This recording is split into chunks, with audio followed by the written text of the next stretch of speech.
నమస్కారం, Shilpa TV news కి స్వాగతం. నంద్యాల జిల్లా పాణ్యం నియోజకవర్గంలో వైఎస్ఆర్ కాంగ్రెస్ పార్టీ ఆధ్వర్యంలో రైతులకు భరోసా కార్యక్రమం ఉత్సాహంగా సాగింది. గోనవరం గ్రామంలో నిర్వహించిన ఈ కార్యక్రమంలో మాజీ ఎమ్మెల్యే వైసీపీ జిల్లా అధ్యక్షులు కాటసాని రాంభూపాల్ రెడ్డి పాల్గొని ప్రస్తుత ప్రభుత్వ పాలనలో రైతులు ఎదుర్కొంటున్న ఇబ్బందులపై నిప్పులు చెరిగారు.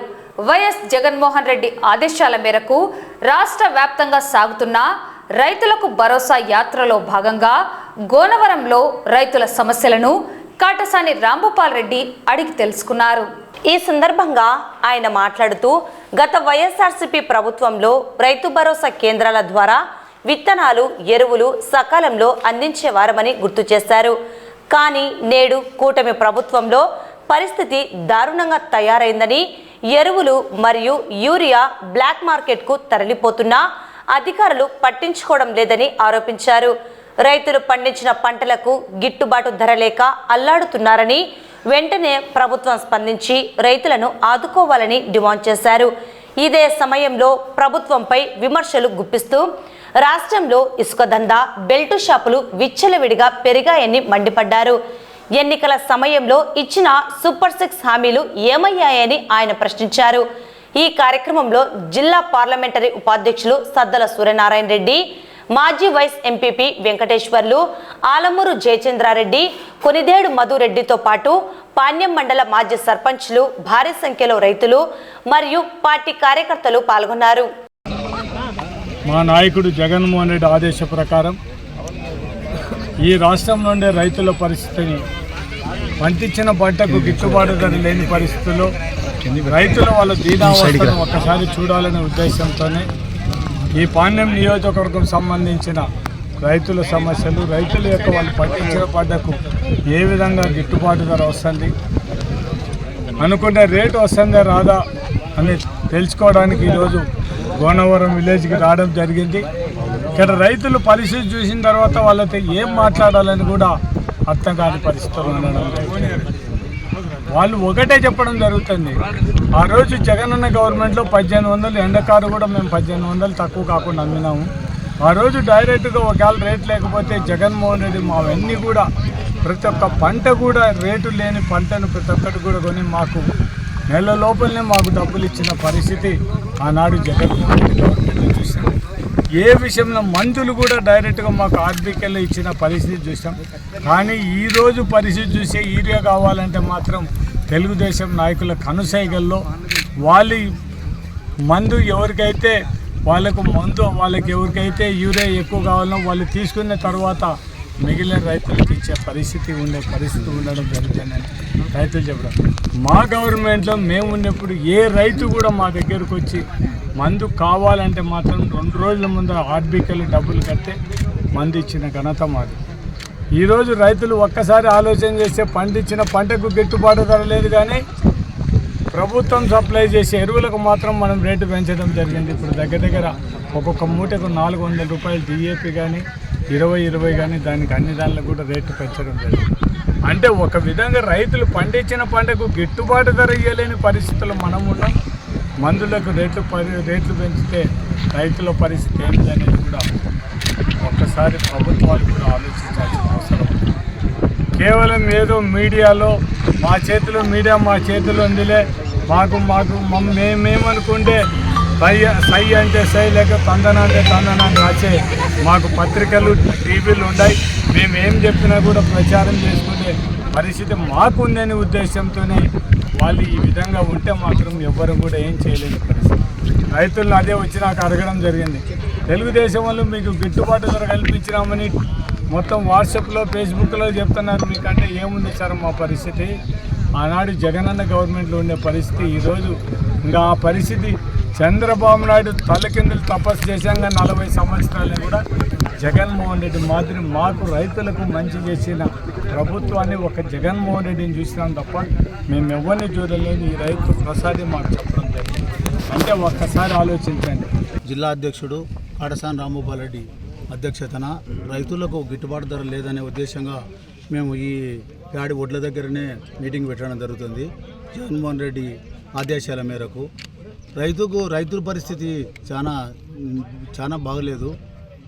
ఎట్లా అంటే రైతులు మన వడ్ల మూటకు కనీసం యూరియా మూటకు వడ్ల మూటకు సంబంధం లేకున్నట్టు పెట్టడం జరిగింది. ఒక కనీసము మినిమం గిట్టుబాటు ధర లేక 1150 రూపాయలంట మూట. ఈరోజు అడుగుతుంటే చాలా బాధ అనిపిస్తుంది. 1150 రూపాయలు పోతే 1800 ఉంది. 20 మంది మూట. డిఏపి చూస్తే ఇంకా 1700 ఉంది. కనీసం మూటలకు వడ్ల మూటకు యూరియా మూటకు సంబంధం లేదు, డిఏపికి సంబంధం లేదు, ఏ సంబంధం లేకుండా రైతుల పరిస్థితి ఇటుంటే మన కూటమి ప్రభుత్వం ఏం చేస్తుందని చెప్పి నేను నిలదీయడం జరుగుతుంది. ఈ రోజు ఉండే పరిస్థితి మేమంటున్నారు, రైతులు చాలా సంతోషంగా ఉన్నారు. మా ప్రభుత్వంలో రైతుల పరిస్థితి బాగుంది అని చెప్తున్నారు. కనీసం మొక్కజొన్న చూస్తే 1650. కనీసం ప్రభుత్వము దీన్ని కొనుగోలు చేసి ఈ నష్టపరిహారాన్ని రైతుల నుంచి ఎంత తగ్గుతుంది, ఎంత ఇస్తే సరిపోతాయి అనే ఉద్దేశంగా అదే జగన్మోహన్ రెడ్డి ప్రభుత్వం ఉన్నప్పుడు ఖచ్చితంగా మొక్కజొన్నలు కొన్నాం, అన్నీ కొన్నాం, ఏటు చెడ్డు. ఇబ్బంది పడుతున్న వల్ల ఆదుకున్నాడు జగన్మోహన్ రెడ్డి గారు. వీళ్ళు మన వాళ్ళు తెలుసుకోలేక కూటమి ప్రభుత్వం వస్తే మాకు అవి వస్తాయి ఇవి వస్తాయి, జగన్మోహన్ రెడ్డి ఇచ్చిన దానికాడికి మళ్ళా చంద్రబాబు ఇచ్చిన పథకాలలో మాకు వస్తాయని ఆశపడి ఈ రైతులు ఈ ఓట్లు వేస్తే ఈరోజు చూస్తే వాళ్ళను చూస్తే కంట తడి పెడుతుంటే బాధ అనిపిస్తుంది. ఇంత బాధపడి పెంచిన ప్రభుత్వాలు ఏ రోజు నిలవలేదు. మీరు అనుకుంటున్నారు రేపు జరగబోయే స్థానిక ఎలక్షన్లు తొందర వస్తాయంటే మార్చుకుంటూ వస్తున్నాడు. ఏ రోజు వచ్చినా కానీ స్థానిక ఎలక్షన్లలో కానీ ఏ ఎలక్షన్లు పెట్టినా కానీ ఖచ్చితంగా వైఎస్ఆర్ పార్టీ మంచి మెజార్టీతో గెలుస్తుంది. ఖచ్చితంగా జిల్లా అధ్యక్షుడు కాటసాని రాంభూపాల్రెడ్డి అధ్యక్షతన మేమందరం గెలిపిస్తామని కోరుకుంటూ ఈ అవకాశం ఇచ్చిన మీకు అందరికీ నంద్యాల పట్టణంలోని నిశాంత్ భవన్లో సీనియర్ సిటిజన్ల హక్కుల రక్షణపై స్టాంపు రైటర్లతో ప్రత్యేక అవగాహన సదస్సు నిర్వహించారు. ఈ కార్యక్రమానికి ముఖ్య అతిథిగా నంద్యాల ఆర్డీఓ విశ్వనాథ్ హాజరయ్యారు. వృద్ధాప్యంలో తల్లిదండ్రులను గౌరవంగా చూసుకోవడం పిల్లల కనీస బాధ్యత అని ఆయన గుర్తు చేశారు. వృద్ధులు తమ ఆస్తిని పిల్లల పేరిట గిఫ్ట్ డీడ్ లేదా సెటిల్మెంట్ డీడ్ రూపంలో రాసిచ్చేటప్పుడు తమ బాగోగులు చూసుకోవాలని అనే నిబంధనను పత్రంలో స్పష్టంగా చేర్చాలని ఆర్డీఓ విశ్వనాథ్ సూచించారు. ఆస్తి తీసుకున్న తర్వాత పిల్లలు తల్లిదండ్రులను నిర్లక్ష్యం చేస్తే సీనియర్ సిటిజన్ యాక్ట్ ప్రకారం ఆ రిజిస్ట్రేషన్ను రద్దు చేసి ఆస్తిని తిరిగి స్వాధీనం చేసుకునే అధికారం వృద్ధులకు ఉంటుందని ఆర్డీఓ స్పష్టం చేశారు. డాక్యుమెంట్లు రాసే సమయంలో స్టాంపు రైటర్లు కేవలం ఫీజులకే పరిమితం కాకుండా వృద్ధుల ప్రయోజనాల దృష్ట్యా వారికి చట్టపరమైన అవగాహన కల్పించాలని కోరారు. ఈ కార్యక్రమంలో నంద్యాల మండల తహసీల్దార్ శ్రీనివాసులు, రెవెన్యూ అధికారులు, స్టాంపు రైటర్లు మరియు సీనియర్ సిటిజన్ సంఘాల ప్రతినిధులు పాల్గొన్నారు.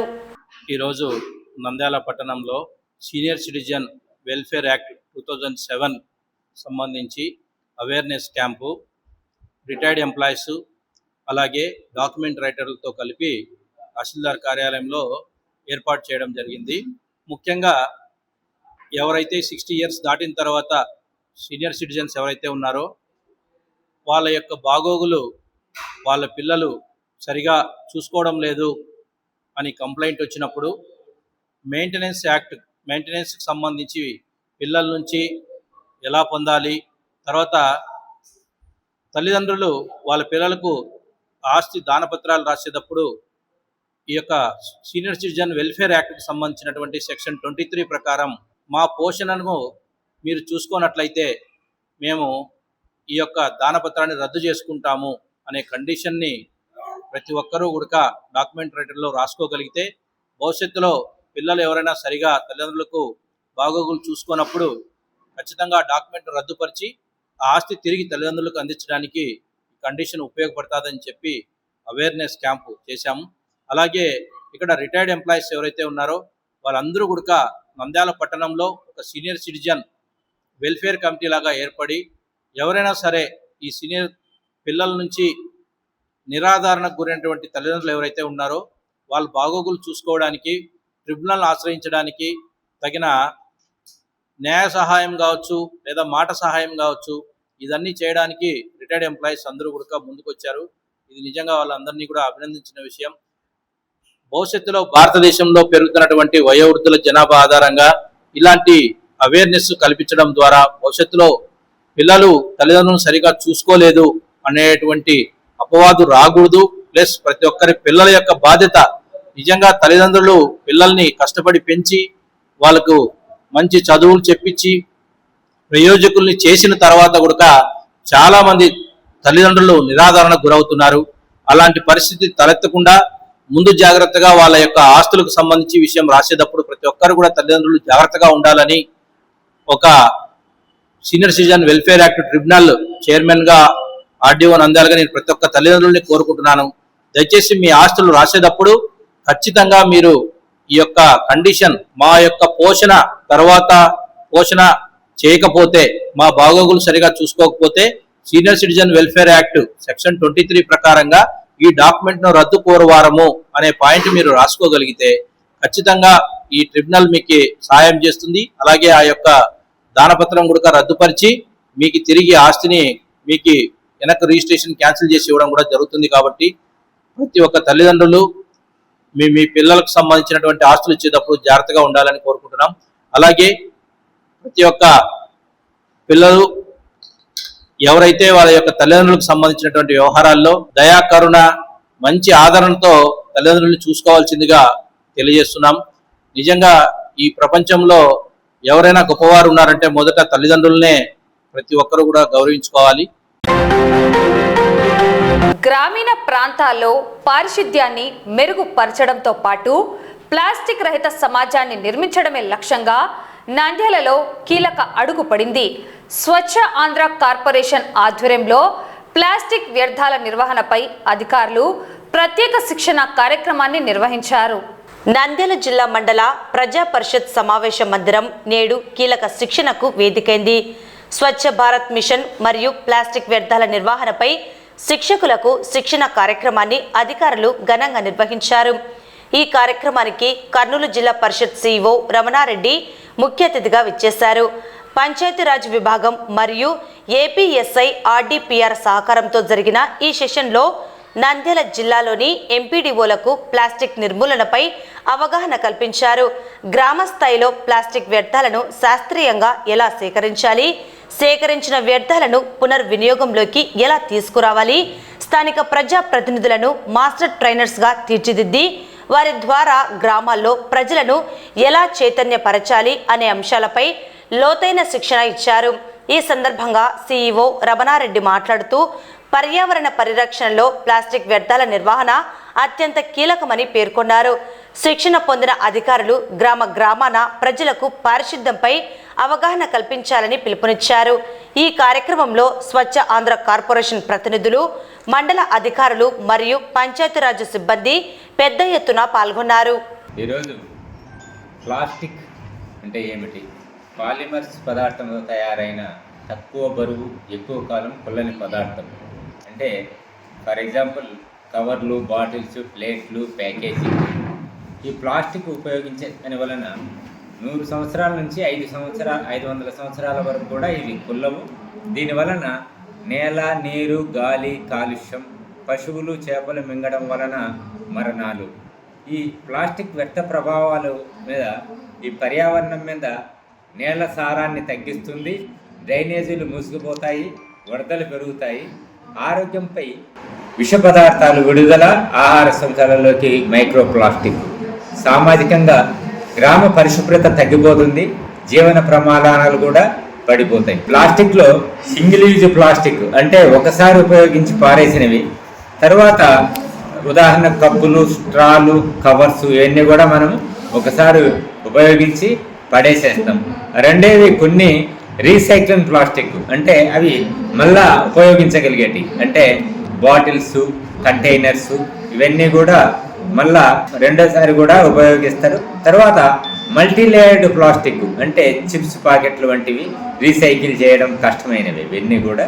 తర్వాత మనము ఈ నియమాలు వచ్చేసేసి సింగిల్ యూజ్ ప్లాస్టిక్ నిషేధం అంటే బిలో 50 మైక్రాన్స్ కన్నా తక్కువ కవర్లు నిషేధించాలి. అంటే మనము ఎక్కువ ఈ హోటల్స్లోకి వెళ్ళి సాంబారు, రసం ఇవన్నీ కూడా ప్యాకేజ్ చేయించుకుంటుంటాం.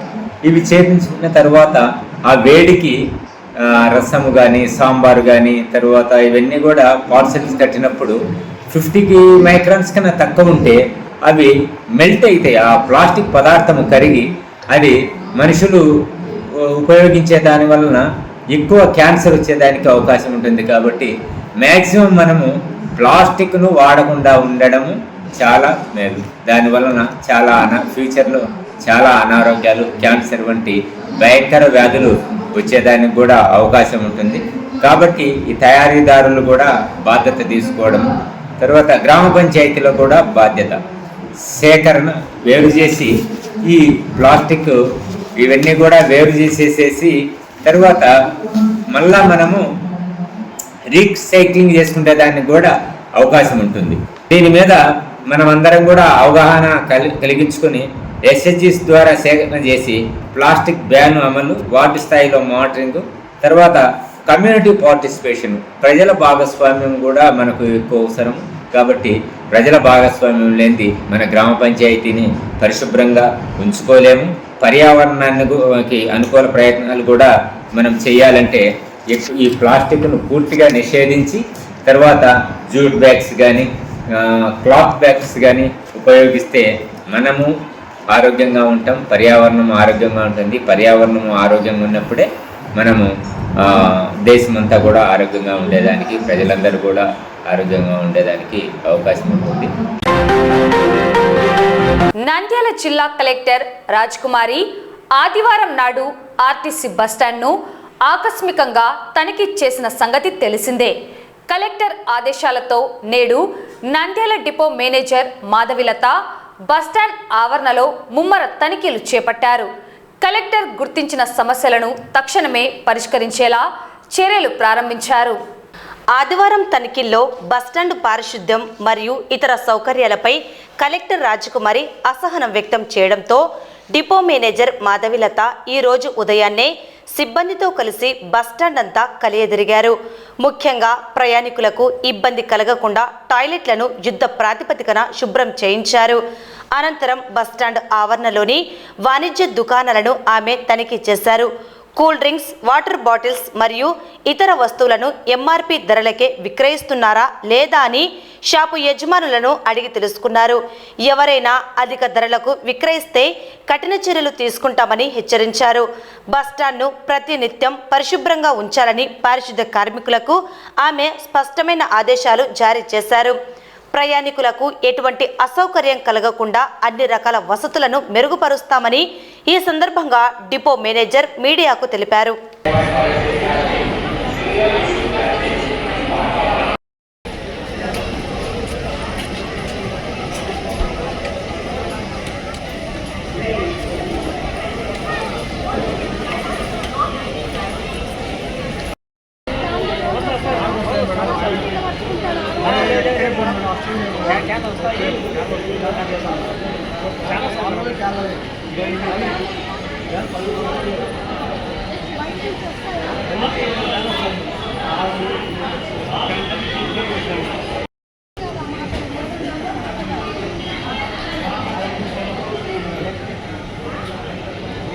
నిన్నటి రోజున అంటే ఆదివారం రోజు మన గవర్నీలైన కలెక్టర్ మేడం గారు ఆకస్మికంగా నంద్యాల డిపోను తనిఖీ చేయడం జరిగినది. ఆ తనిఖీ భాగంలో మేడం గారు కొన్ని విభాగాలు అంటే టాయిలెట్స్ కానీ ఫ్యాన్లు కానీ సరిగా పనిచేయటం లేదు, టాయిలెట్స్ అపరిశుభ్రంగా ఉన్నాయి అని చెప్పడం జరిగింది. మేము దాని మీద దృష్టి పెట్టుకొని ఫ్యాన్లు రిపేర్ చేయించడం జరిగింది. అట్లనే టాయిలెట్స్ కూడా క్లీన్ గా పెట్టుకోవడం జరుగుతుంది. బస్ స్టాండ్ కూడా అంత బస్ స్టాండ్ ప్రాంతం కూడా పరిశుభ్రంగా పెట్టుకుంటున్నాము. కలెక్టర్ మేడం సూచనల మేరకు నంద్యాల బస్ స్టాండ్ లో టాయిలెట్స్ కానీ నీటి సదుపాయం కానీ ప్లస్ మరియు ఫ్యాన్లదైతేనేమి కుర్చీలైతేనేమి అన్ని ప్రయాణికులకు అందుబాటులో ఉండేటట్టు నీటిగా ఉండేటట్లు చర్యలు తీసుకుంటున్నాము.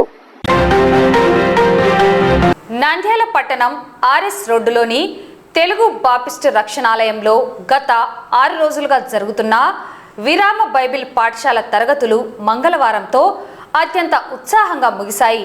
చర్చి డైరెక్టర్ రెవరెండ్ జోసెఫ్ ఆధ్వర్యంలో ఏప్రిల్ 29 నుండి మే 5వ తేదీ వరకు ఈ తరగతులు నిర్వహించారు. ఈ ఏడాది ఐ లవ్ ఇండియా అనే ప్రధాన అంశంపై చిన్నారులకు, యువతకు ప్రత్యేక శిక్షణ ఇచ్చారు. 6 రోజుల పాటు జరిగిన ఈ కార్యక్రమంలో సండే స్కూల్ టీచర్లు విద్యార్థులకు బైబిల్ కథలు, నీతి సూత్రాలు, దేశభక్తిని పెంపొందించే సందేశాలు, కంఠత వాక్యాలు మరియు నాటికల్లో శిక్షణ ఇచ్చారు. కార్యక్రమం చివరి రోజైన నేడు విద్యార్థులందరూ తలలపై కిరీటాలు ధరించి పట్టణ వీధుల్లో ర్యాలీ నిర్వహించారు. క్రైస్తవ విలువలతో పాటు దేశభక్తిని చాటుతూ విద్యార్థులు చేసిన ప్రదర్శన చూపరులను ఆకట్టుకుంది. ఈ ముగింపు కార్యక్రమంలో పాస్టర్ అమ్మ సలోమితో పాటు శిక్షణ అందించిన సండే స్కూల్ టీచర్లు స్వరూపారాణి, మేరీ సుజాత, శోభారాణి, పెద్ద మేరీ, ఎలిషమ్మ, హన్నమ్మ, మేరమ్మ, మార్తమ్మ, రానమ్మ, మరియమ్మ, రాణి, శ్యామలమ్మ, సుగుణమ్మ, ఎస్తేరు తదితరులు పాల్గొన్నారు. ఈ కార్యక్రమంలో భారీ సంఖ్యలో బాలబాలికలు, సంఘ పెద్దలు మరియు క్రైస్తవ సోదరులు పాల్గొని కార్యక్రమాన్ని విజయవంతం చేశారు.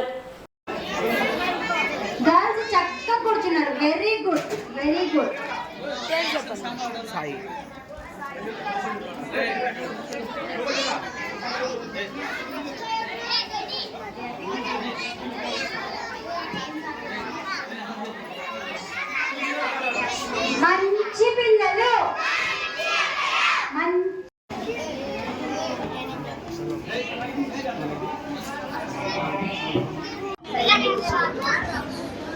హలో నేను నా వరకు 5 తీసుకుంటాను. Hello hello hello hello hello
reverend Koduru Joseph ఇక్కడ దేవుని యొక్క సేవా పరిచర్యలో దేవుడు వాడుకుంటున్నాడు. ఈ చిన్న బిడ్డలతో ఇలాగా 6 రోజులు గడపడం చాలా సంతోషకరంగా ఉంది. ఈ హాలిడేస్లో, పిల్లల హాలిడేస్లో మేమందరం కూడా చర్చి తరపున ఒక children and youth development programme కింద పిల్లలందరినీ గ్యాదర్ చేయటం జరిగింది. వీరందరూ కూడా 6 రోజులు చాలా విషయాలు నేర్చుకున్నారు. అంటే దేశం కోసం ఎలా బతకాలి, మంచి మంచి విషయాలు వీళ్ళంతా నేర్చుకున్నారు. వాళ్ళకి మోరల్ వాల్యూస్, మోరల్ స్టోరీస్ చాలా పరిశుద్ధంగా ఈ లోకంలో ఎలాగ బ్రతకాలి, దేశం కొరకు ఎలాగ ఉపయోగపడాలన్న విషయాలు చాలా టీచర్స్ వీళ్ళకి టీచ్ చేశారు 6 days. మేమందరం కూడా పెద్దలంగా ఒక సేవకుడిగా మేమందరం కూడా ఈ ప్రణాళిక కలిగి దీన్ని ఏర్పాటు చేశాం. మొన్న 29వ తారీఖున ఏప్రిల్ నుంచి ఈరోజు మే నెల 5th వరకు చక్కగా ఈ కార్యక్రమాలు కండక్ట్ చేయడానికి టీచర్స్ సహకరించారు. పిల్లలందరూ కూడా చాలా మంది పిల్లలు సెలవుల్లో ఇంటి దగ్గర ఉండకుండా, టైంను వేస్ట్ చేయకుండా వాళ్ళు చాలా విషయాలు, దేశానికి ఉపయోగపడే విషయాలు, చాలా విషయాలు వాళ్ళు నేర్చుకున్నారు. అలాగే దేవుని యొక్క వాక్యంలో ఒక మాట ఉంది, ఏముందంటే ప్రతి పిల్లవాడు ఎలా ఉండాలంటే జ్ఞానమందును, వయస్సునందును, మనుషుల దయలోను, పెద్దల దయలోను, దేవుని దయలోను ఎదగాలని దేవుని వాక్యం సెలవిస్తుంది. అంటే వీళ్ళు జ్ఞానం అంటే మెచ్యూరిటీ రావాలి, తర్వాత బలంగా ఉండాలి, తర్వాత మనుషులు కూడా వీళ్ళు మంచి వాళ్ళు అనిపించాలి.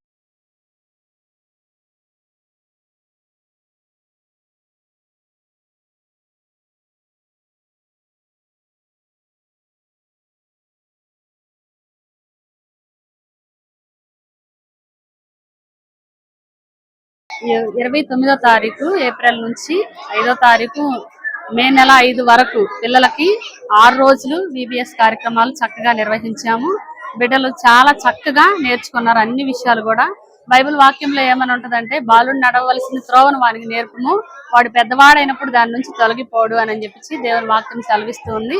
అట్లాగే పిల్లలకి ఈ యొక్క సెలవుల్లో ఈ 6 రోజులు పిల్లలకి కథలు, కంటత వాక్యాలు, పప్పెట్ షోలు, మోరల్ స్టోరీస్, ఇంకా మిషనరీ స్టోరీస్ అన్ని కూడా చిన్న బిడ్డలైనటువంటి వారు నేర్చుకున్నారు. చాలా సంతోషంగా ఈ 6 రోజులు టీచర్స్ అందరూ కూడా సహకరించి మంచిగా ఈ కార్యక్రమం జరగడానికి సహాయం చేశారు. మీరు కూడా మా దగ్గరకు వచ్చినందుకు మీకు కూడా వందనాలు. హ్యాపీస్ రక్షణాలయం పద్మశాల 2026 సిబిఎస్ఈ కార్యక్రమాన్ని మేము నిర్వహించడం జరిగింది. 6 రోజులు విబిఎస్ ని మేమందరము కూడా బర్మశాలలో చక్కగా నిర్వహించడం జరిగింది. ఈ యొక్క విబిఎస్ కార్యక్రమంలో మేము బిడ్డలకు దేవుని యందు భయమును, దేవుని యందు భక్తిని ఏ విధంగా ఉండాలో నేర్పించాము. విబిఎస్ వాక్యము బాగా జరిగింది. పిల్లలు కూడా బాగా చెప్పిండ్రు. బాగా 6 రోజులు క్రమంగా జరిగింది. ఏ ఆటంకం లేకుండా బాగా చెప్పిండ్రు పిల్లలందరూ. ఈ వార్తలు ఇంతటితో సమాప్తం. నమస్కారం.